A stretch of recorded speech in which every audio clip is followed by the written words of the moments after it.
Balita ko magkakanya-kanya na raw sila Kalinga Prab at ang mga K-Boys. At kung sino pa dyan na kanya pong mga kasama, sa kanya pong mga vlog, sa kanya mga lakad.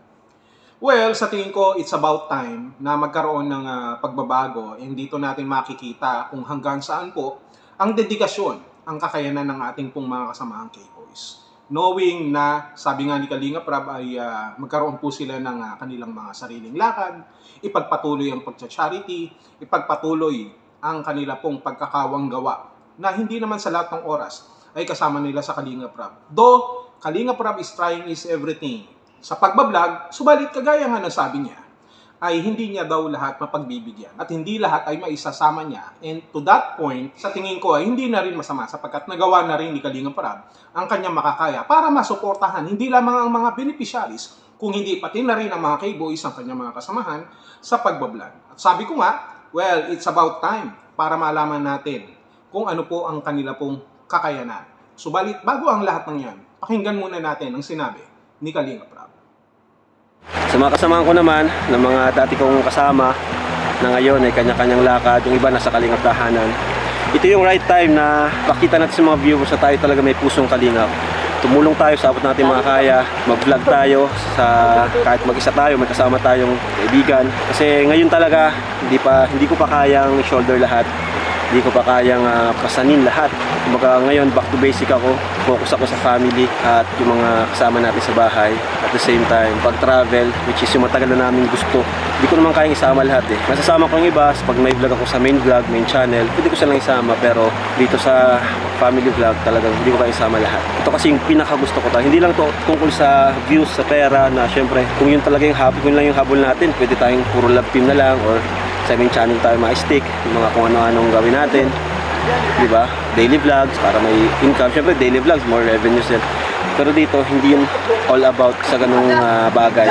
Isa sa pinaka importante para sa akin ngayon is yung mental health natin. Yung hindi tayo nag-pressure, yung kasama natin family, quality time with the family and with the boys.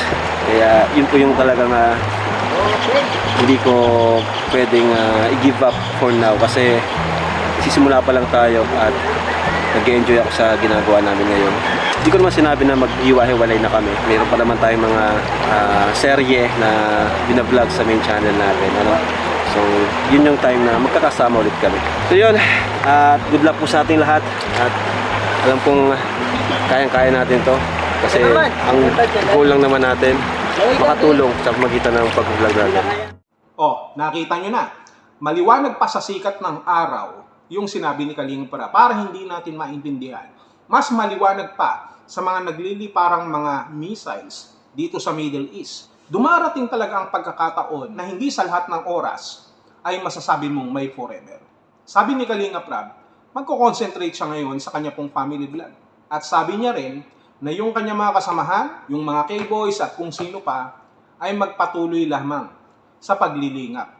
Magpatuloy lamang sa pagbablog at gawin nila ang nararapat. Ipakita nila yung kanilang kakayanan na hindi sa lahat ng oras sila po ay nakakubli dito sa anino ni Kalinga Prab at patunayan nila na sila mismo ay may pusong kalingap at hindi lamang basta pagpapanggap.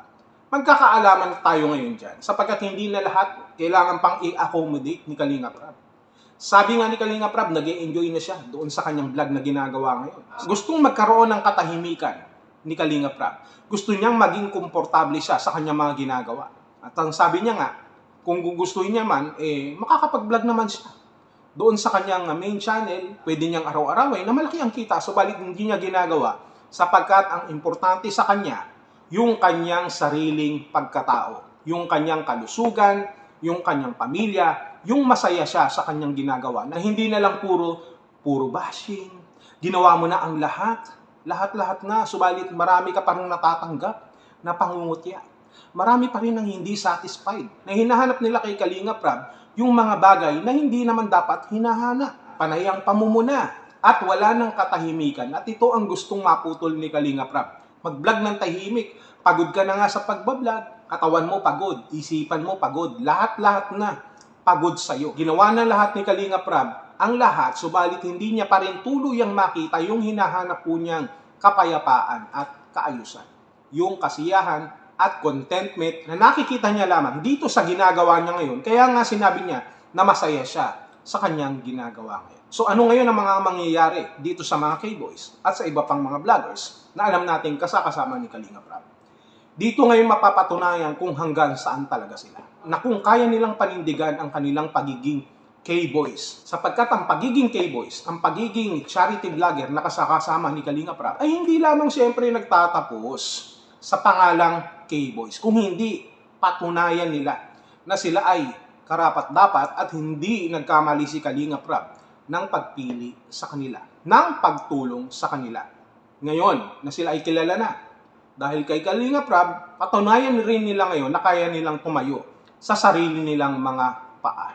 Hindi porket pansamantala na nagkahiwalay sila nila Kalingap Rab, doon na magtatapos ang kanilang mga karera. Sa oras na lumabas sila sa kanilang comfort zone, sa oras na sila ay mag-isa, diyan lalabas at lalabas kung anong klaseng tao sila, mapa social media man o mapa sa personal na buhay. Sa parte naman ni Kalingap Rab, naiintindihan ko si Kalingap Rab, napapagod at may hinahanap na kapahingahan, katahimikan, kaayusan. Parang ako nung nasa showbiz ako, kaliwat kanan, no, endorsement, commercial, movie, fans day, tour, no, premiere night. Iniisip ko talagang nakaka-toxic. Pagod na pagod ka na nga, di ba? Pupunta ka sa isang lugar tapos ang daming mga fans, no, ang daming magpapa-autograph sa iyo, magpapa-picture, yung iba nagnanakaw pa ng halik. Talagang nakaka-toxic kasi naranasan ko ang lahat ng yan. Hindi pa nga naranasan ni Kalingap Rab yan eh.